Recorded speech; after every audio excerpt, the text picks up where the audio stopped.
Hello friends, welcome to bliss cinemas. இன்னைக்கு நம்ம Tamil டப்பிங்ல release ஆயிருக்க ஐ சா தி டிவி க்ளோ படம் எப்படி இருக்குன்னு பார்க்க போறோம். வாங்க வீடியோக்குள்ள போகலாம். இந்த படம் பார்த்தீங்கன்னா 2024 வருஷம் ரிலீஸ் ஆன ஒரு ஹாரர் படம். இந்த படத்தோட கதையை பத்தி பார்க்கலாம். நம்ம ஹீரோ பார்த்தீங்கன்னா ஒரு டீனேஜ்ல இருக்கான். ஹீரோயின் பார்த்தீங்கன்னா அவனை விட 2 வயசு அதிகமா இருக்காங்க. ஒரு நாள் நம்ம ஹீரோ அந்த பொண்ணை பார்க்கும்போது பார்த்தீங்கன்னா ஒரு புக் படிச்சுக்கிட்டு இருக்காங்க. அது ஒரு டிவி ஷோ சம்பந்தப்பட்டது. அந்த பொண்ணு நம்ம ஹீரோ கிட்ட அதை பத்தி சொல்ல இவனுக்கும் அந்த ஷோ பார்க்கணும்னு ஆசை வருது. ஆனா பையன் வீட்டுல ரொம்ப ஸ்ட்ரிக்ட், 10 மணிக்கெல்லாம் தூங்கிடணும் அப்படின்றாங்க. அதுக்கப்புறம் தான் அந்த ஷோ போடுவாங்க.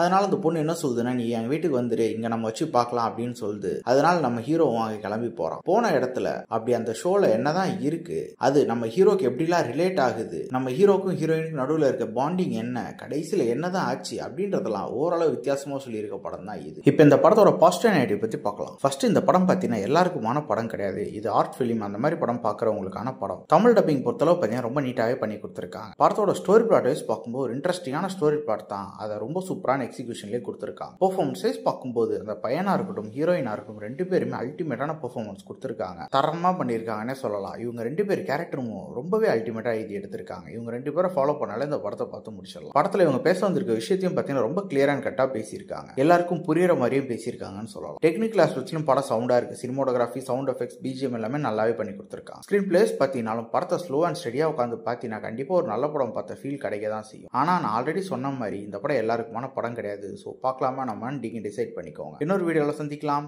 தேங்க்யூ.